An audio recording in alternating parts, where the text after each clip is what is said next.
Hello, my posse. How's everybody doing today? Hi, my new subscribers. Welcome to my channel. That's growing. We're almost to 500. Boy, the big giveaway is coming. So I welcome you all. And today, I have taken on a challenge. You might have seen Dawn over 40 and Jdee, Jdee, do this challenge. And it was interesting. So me and my gal pal, Wendy from MyLifeWendy, decided that we were going to take this challenge on together. Her and I pretty much watch the same channels, enjoy the same stuff, laugh at the same stuff. Wendy has been I think I told you, one of my posses from the beginning. So we chat a lot. We have a lot of the same values, and we enjoy each other. So yeah, a little bit about Wendy's channel, and I've mentioned it before because she's just so great at what she does. She's the clean girl. I guess I'm the dirty girl, but she does a lot of clean makeup products, a lot of clean moisturizers. I don't know if that's clean or green now they call it, but if you want to use makeups and moisturizer that are clean and cruelty-free and all that stuff, then go visit Wendy. You will love her channel. I just thoroughly enjoy her, and she's trying to teach me to be clean. She's trying. I'm getting there. Today we're going to do one that is all about keeping the love alive in your marriage. Yeah. And for some of you, a little bit about myself. This is my second marriage, so there's obstacles that get in the way of keeping a marriage alive the second time around. It's good, you know, second time around is really good. My husband and I have been married 45 years. Wendy and her husband have been married over 30 years. So I think we have a pretty good handle on what we think keeps the romance in your marriage and keeps you happy and not bored. That's the big word. I don't even allow that word in my house. I didn't allow it when my kids were little. If they said bored, they were grounded. But anyway, it's, you know, it has its challenges the second time around. And like I said, my husband and I met because he was my first son's baseball coach. And he had 3 children of his own, and so I got to know his kids, you know, with baseball and everything, and it was pretty good. I mean, they were pretty good. There was 5 of them together. He had 3, and I had the 2 boys, and really it was kind of like, I used to joke back then about it being the Brady Bunch, but I think they all got along relatively well, which is crazy, and my husband was very supportive of my 2, and I did a lot with his. So in the beginning, it was a good mix. And you know, him and I coming together, I came out of a very, very bad kind of an abusive relationship with my first husband. So by the time I got to my husband Denny, I wasn't taking no crap. I used to sing this song to him that was called "Got along without you before I met you, gonna get along without you now." You remember that song if you're my age? But every time I get mad at him, I'd go, gotta, and I'd hum it. But yeah, I gave him a run for his money because I just wasn't going to take anything. So, but you know, you learn, you sit back and you learn to adjust, and you know, you realize that, you know, no matter if it's your first marriage or your second marriage, you know, you're 2 different people. You come from 2 different walks of life. You have 2 different upbringings, and trying to gel those upbringings together. And I tell my grandkids that too when they get boyfriends or girlfriends. They're kind of young, but my oldest ones, you know, you don't get too upset if you break up, or don't get too upset if you argue, because it's a lot to combine a marriage and to combine a relationship with 2 different personalities and 2 different ways of thinking. And sometimes you make it and sometimes you don't. And I guess for me, he was lacking in some respects. Oh, where is he at? I might have a surprise for you at the end of this. It depends. Well, he'll give you his take, maybe. So stay tuned. I don't know.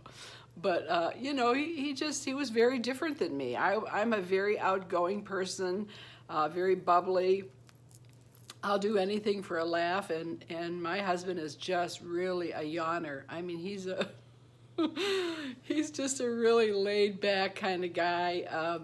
Just patient, just really totally different. His upbringing was totally different than mine, and of course trying to gel that personality and gel children together has been challenging. We've had our ups, and believe me, we've had our downs, we've had our problems with our exes that we managed to take on. One thing I can say about my husband that I respect is that he always had my back. He always had me first, and he stuck up for me. He was just really good in that respect. And you know, he fulfilled a lot of things that I needed fulfilled at that time, and a lot of it wasn't maybe what you think or what you think fulfills a relationship, but there's a lot to fulfilling one's relationship of joining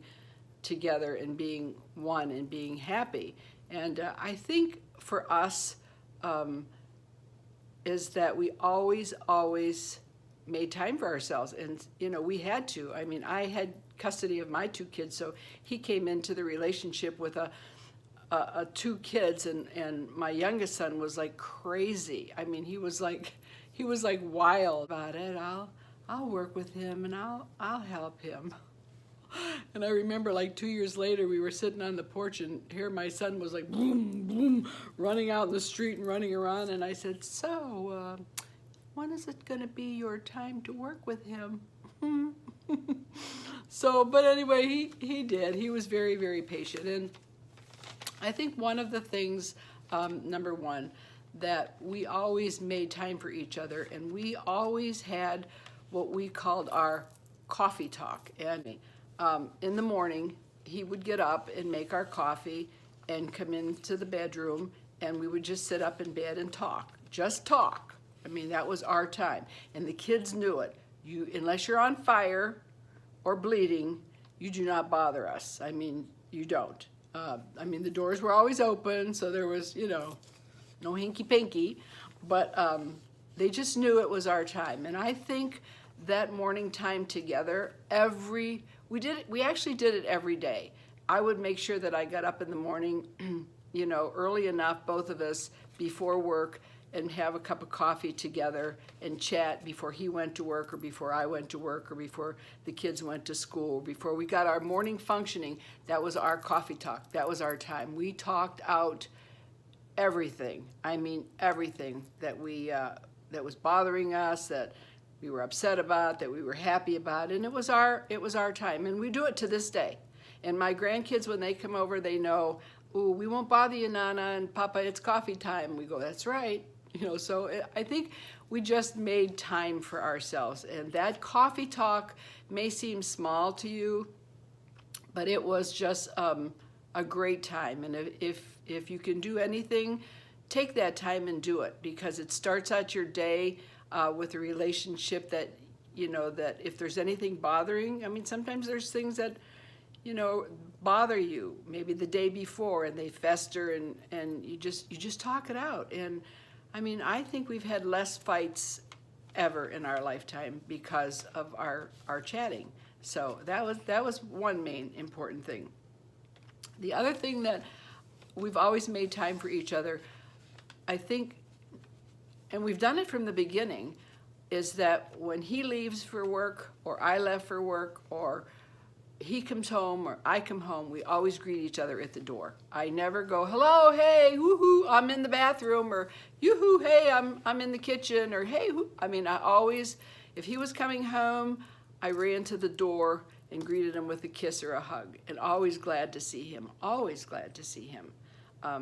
And he does the same for me. If I come home from work, he's at the door. If I leave and go shopping, he walks me to the door, and he walks outside, and he waves, and he'll throw me a kiss. Always, for 45 years, always do that. And I think that's just real important. I think that if that, you know, anything can happen, accidents or anything, and I think knowing that, you know, that would be the last time maybe you would see one of us, you always want to make sure that you're there for each other. And we've always done that and still do that to this day. I mean, sometimes I'm in a hurry to leave and I want to just get out and go to the store, and there he is. Bye, honey.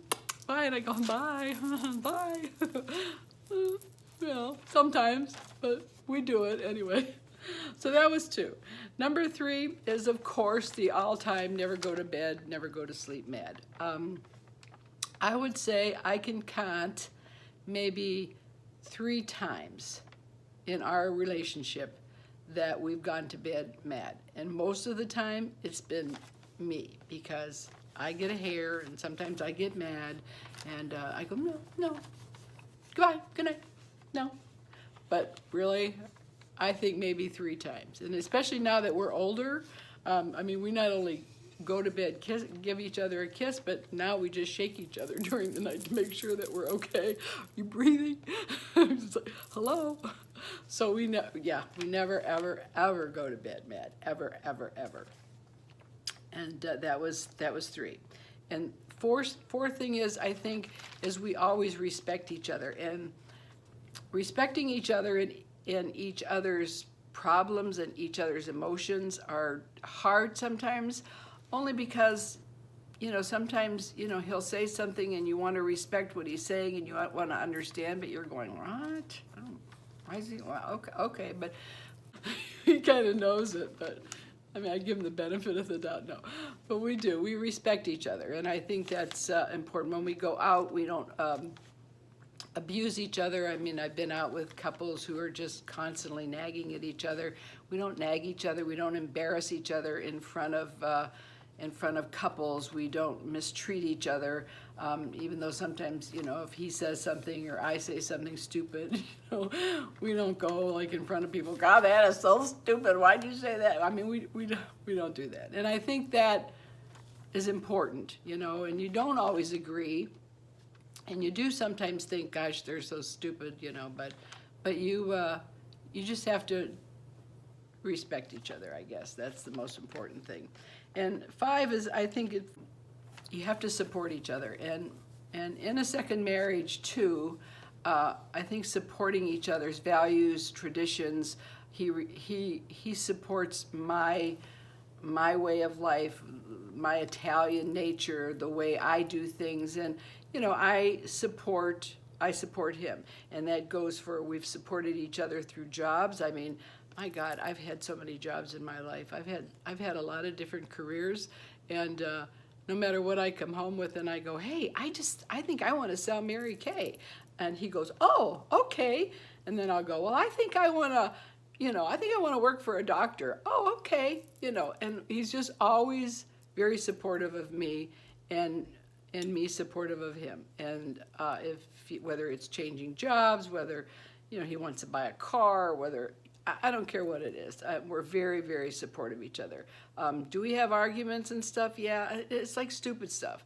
A lot of times, I think recently, since we retired, I think we probably disagree about money more so than anything, because I'm happiest when I can go to the store and spend money. That makes me sound bad. And I don't mean it like, oh, I've got to go to like Saks Fifth Avenue. I got to go. I just like to go and spend a lot of money. And he just, you know, he just kind of looks at me. I know that look, and then I get mad at that look. but I am like that. And he kind of reels me back in a little bit and says, hey, you know, hold on here. Now we're retiring. Let's pull. So, but he's my coupon guy too. So he saves us a lot of money because he does do a lot of coupons. And so I think that was my number 5. And I think, you know, you have just a lot of obstacles that come into being married, and then you have kids. I mean, my husband and I, like I said, we had 5 kids between us, and then we all of a sudden had our daughter that we just absolutely were not expecting. We thought we were done having children. This was the end. I mean, you know, his 3, we had child support, my 2, which I had no child support, we just thought we were done. And so when I got pregnant, I thought I had the flu, and my doctor put me on Cipro, I think, takes an antibiotic when they're pregnant. And so, but we didn't know. I just thought I was sick. And then all of a sudden he called me up, my doctor, and he goes, "Hey, the rabbit died." I'm like, "Rabbit died? What are you talking about?" And he goes, "You're pregnant." And I'm like, "What?" I mean, I was like devastated. I was like, "This can't be." And I was like, "What? I can't be." And I was 31 then. And he's a couple years younger than me. So to start all over again when our kids were already big was like, oh my goodness. But we carried it through, and I had more people come up to me and say, "You look so pretty and happy to be pregnant." And I go, "Yeah, I really am," because we really worked at this relationship, and by this time we were just so in love, and we so welcomed this beautiful little girl who is our daughter, who is the mother of Bella and Hayden. And it's been a blessing, and it's been a joy to be able to have a second marriage and have a child together, and it helped reunite us as one. And we've done everything together with her, and we still do, and life is good. So our relationship, I think, is pretty good. I don't see a divorce coming anytime soon. Of course, you know, he could walk out and make me mad. Who knows? No. But I mean, it's workable, and every day, even though I'm married this long, you still have to work at it. I still don't take him for granted. And when he does something, you know, like he'll pass the sweeper, I go, "Well, thank you, dear, for passing the sweeper." You ever notice that guys really like to be complimented when they do something? But I do.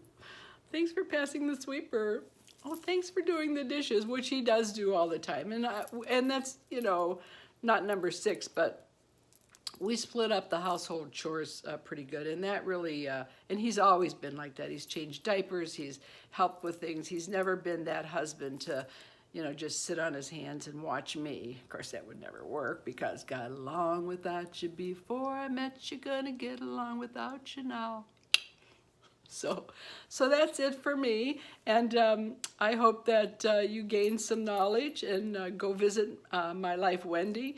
And like I say, Wendy and I, we just really adore each other. And these earrings, by the way, Wendy made me and sent me, which are little hearts. This was the tattoo, actually. That's funny, because this with the wings is my granddaughter made that for me, and I was going to get my first tattoo. Ooh, I got a lot of blush on, but that's okay, because I love blush.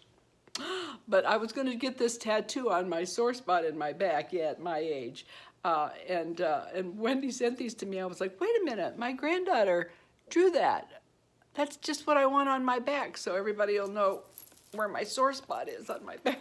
So I haven't done it yet. My husband thinks I'll be allergic to the dyes, because I'm allergic to red dyes, and he thinks that if I have that done, that, you know, my back will swell off and they'll have to cut it off. So I probably won't have a tattoo, but anyway.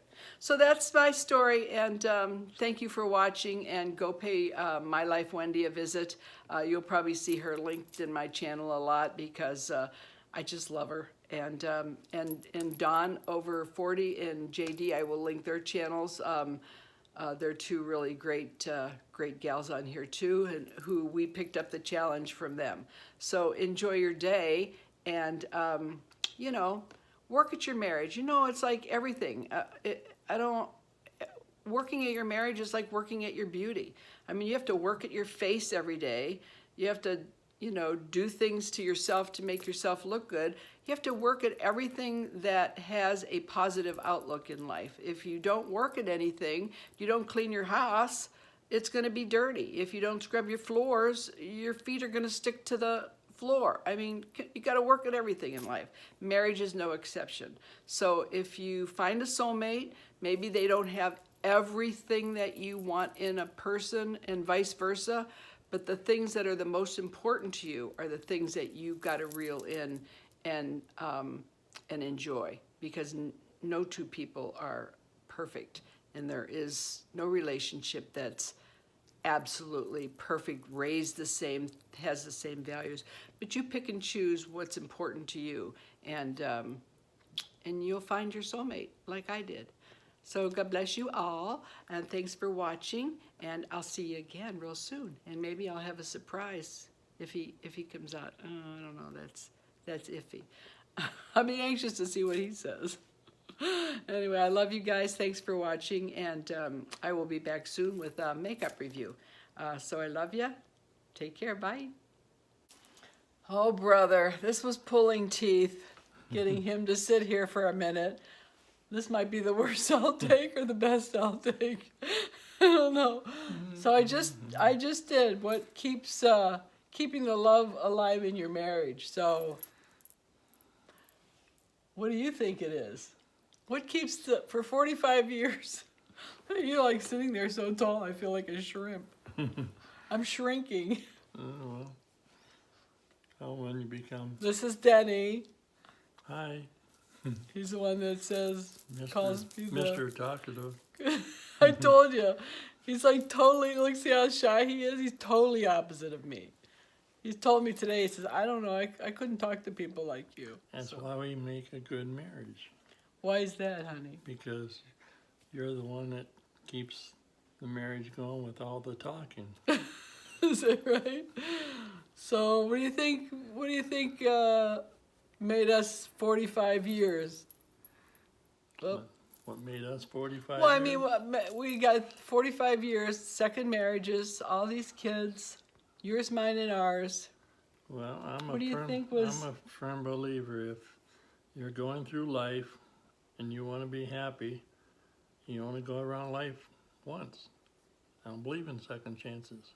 So when you find the person that you want to be with the rest of your life and be happy, that's what I did. I found her.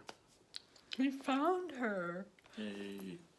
Did you find me or did I find you? I think my first son found you. He loved him.